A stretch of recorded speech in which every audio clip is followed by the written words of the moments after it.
이번 시간에는 앱의 형태에 따른 어떤 음향 시스템 구성에 대해서 좀 이야기를 해봐야 되지 않을까 싶습니다. 그러니까 먼저 시스템을 구성하기 앞서서 우리 교회의 규모와 또 우리 교회가 지금 전체적인 어떤 음향 시스템을 다 갖춘다는 게 어떤 교회 재정으로 좀 부담이 될 때가 많아요. 그래서 특별히 어떤 목적을 두고 우리 교회는 이런 앱의 시스템은 어느 정도 갖추면 되겠다, 이런 목적들이 있을 거예요. 그런 목적에 따르는 어떤 음향 시스템 구성에 대해서 한번 이야기를 나누고 싶습니다. 음향 앱의 형태에 따라서 보면은 기존의 앱들 보면은 스피치 위주의 시스템이 있고요. 또 오늘날 이제 많은 찬양팀들이 교회마다 쓰기 때문에 찬양팀 위주의 찬양팀도 참가된 어떤 시스템을 구성하게 됩니다. 그래서 크게는 이렇게 두 개로 갈라지는데요. 스피치 이야기하면 예전에 우리가 기존의 기존의 우리 그 앱의 형태, 그러니까 주로 이제 말씀, 학성 대상이 설교자의 말씀이겠죠. 말씀, 그 다음에 또 우리가 이야기하자면 뭐 피아노나 건반, 또 혹은 성가대나 혹은 오르겐 정도겠죠. 이 정도의 시스템들을 학성의 대상으로 쓰기 때문에 학성 대상으로 쓰기 때문에 시스템이 그렇게 이렇게 주파수 되게 크게 전되게 고르게 나는 스피커를 쓰지 않고 일반적으로 다이나믹 렌즈도 좀 작고요. 그 다음에 스피커 용량도 그렇게 크지 않고 그런 시스템을 쓰게 되는 거죠. 이게 이제 기존의 우리 앱의 시스템이라면은 이제 요즘은 찬양팀이라는 게 이제 각 교회마다 들어서게 되고 그러다 보니까 이제 시스템이 복잡하게 구성이 되어집니다. 그 다음에 학생 대상이 어떻게 되냐면 말씀도 있고 위에 있는 스피치 모든 시스템을 다 가지고 있는데 플러스해서 찬양 악기들이 있습니다. 찬양팀 악기. 그 다음에 또 여러 가지 이제 보컬들도 따라가고 여러 시스템들이 보충하다 보니까 이제 악기들이 들어가다 보니까 이제 우리가 어떻게 스피커로 보자면은 서브우퍼라는 개념이 있죠. 이제 저역대를 감당한 이 초저역대를 감당한 서브우퍼라든가 이런 시스템이 이제 갖춰짐으로 해서 이제 다이나믹 렌즈도 훨씬 넓어지고 그 다음에 소리 출력도 커야 되고요. 또 큰 음압을 요구하게 되고요. 그러다 보니까 이런 시스템으로의 이제 구성이 이제 분리가 되어집니다. 그러다 보니까 시스템을 우리가 어떻게 구축해 나가야 될 것인가, 이런 부분도 한 번 더 생각을 해봐야 되겠죠. 이제 대부분 제가 아까 말씀드렸을 때는 스피커를 먼저 선택을 한 다음에 그 다음에 거기에 따르는 앰프, 그 다음에 우리가 거기에 따른 이제 콘솔이나 그다음 그 이에 다 아웃보드들을 이렇게 선택하게 되는데, 기존의 형태는 기존의 스피치 앱의 중심이라면은, 설교 중심의 어떤 시스템이라면은 스피커 용량이 그렇게 크지 않아도 되고요. 또 다이나믹인지도 넓지 않아도 되고요. 대신 이제 그 어떤 이제 스피치나 이런 명료도 있는 시스템을 많이 이제 요구해 가겠죠. 그러다 보니까 실제 시스템 구성하는데 그렇게 많은 비용이 들질 않습니다. 근데 반면에 찬양팀 시스템을 구축하려면은 스피커도 다이내믹지가 넓어야 되기 때문에 또 더 많은 이제 또 큰 음압을 요구하기 때문에 스피커 용량도 커야 되고요. 그 다음에 출력도 커야 되고요. 거기에 따른 앰프도 커야 되고요.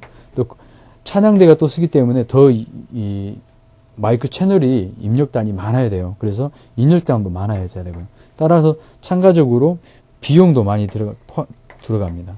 그리고 더불어서 이 시스템을 조종해주는, 쉽게 이야기하면은 전문적으로 조절해주고 섬겨줄 엔지니어가 필요한 거죠. 근데 대부분 교회는 어디까지만 생각하냐? 여기까지만 생각을 합니다. 그래서 결국엔 가장 이것을 구동해주는 엔지니어의 필요성에 대해서 인식이 많이 떨어지죠. 그래서 앱의 형태에 있어서 어디든지 간에 가장 중요한 것은 시스템 구축도 있지만은 그 시스템을 운용해서 잡아줄 교회의 엔지니어를 키우는 거. 이것도 하나의 앱의 시스템 구축에 꼭 들어가야 된다는 거죠. 왜냐면은 기존의 앱에는 스피치만 잡는 앱에는 한번 만지고 거의 만지지 않아요. 저로만 켰다 껐다 하지만, 이제는 찬양팀, 또 다양한 시스템, 이제 또 많은 기자재를 갖추다 보니까 그것을 충분히 이해하고 그것을 만져줄 줄 아는 사람이 필요해진 거죠. 근데 어느 교회다 가보면은 그러질 않아요. 대부분 좋은 시스템을 갖다 놓은데 그 시스템을 쓸지를 몰라요. 그냥 설치한 해주신 업자들이, 해놓으면은 끝까지 그대로만 씁니다. 그리고 또 좀 관심 있는 사람이 와서 만질라 그러면 혹시나 또 고장이 날까 봐서 못 만지게 하죠. 이것은 굉장히 잘못되어 있는 겁니다. 오히려 교회에서 엔지니어를 키우기 위해서는 누구든지 접근할 수 있도록 오픈해 주고요. 그런 다음에 이런 사람들이 더 책임을 줄 수 있고 더 관심을 가질 수 있도록 교회에서 후원을 해줘서 이러한 시스템, 스피치든, 그러니까 기존에 있던 시스템이든 새로운 시스템 간에 다 이렇게 만질 수 있도록 기존의 교회들이 엔지니어를 각 교회마다 키우고 또 그런 사람들을 전문적으로 섬길 수 있도록 그런 자리를 마련해 주는 게 가장 중요하지 않을까 싶습니다. 근데 이제 이러한 예배 형태의 시스템에 따라서 시스템을 구축하게 이제 하다 보면은 이 시스템을 중요한 것은 뭐냐면요. 교회가 갖추기 위해서는 먼저 시스템 하나하나에 대한 이해도가 있어야 돼요. 쉽게 이야기하면 스피커, 앰프, 콘솔에 대한 이해도. 이거에 대한 충분한 이해도가 있을 때만이 시스템을 제대로 구동을 할 수가 있어요.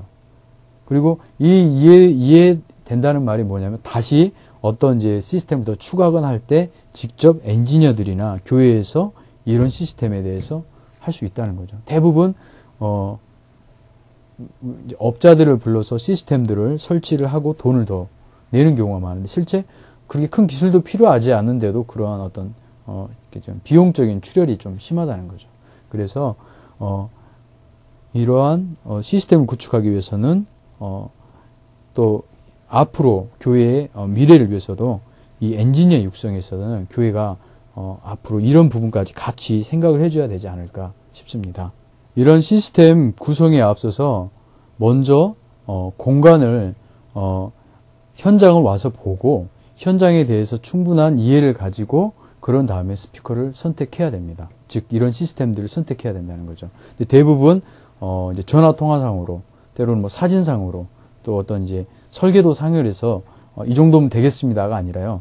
항상 공간에는 많은 변수들이 존재합니다. 따라서 그 공간을 충분히 보고 난 다음에 거기에 따라서 스피커, 그 다음에 그 이외의 제품들이 선택이 되어져서 사용되어져야지만이 그 교회의 예배에 맞는 시스템을 갖추게 됩니다. 그래서 충분히 그런 부분에 대해서 이해도를 가지고 그런 부분을 또 의뢰할 때는 음향 엔지니어들이나 또 그런 쪽에 관련되신 분들한테 최소 한 분이 아니라 서너 분들한테 충분한 의견을 가지고 한번 접근을 해보세요. 거기서 공통적으로 나오는 답들이 있습니다.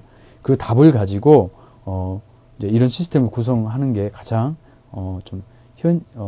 시스템에 가장 알맞게 또 손해보지 않고 제대로 시스템을 구축하는 방법 중에 하나라고 추천해드리고 싶습니다. 이상으로 이 강의를 마치겠습니다.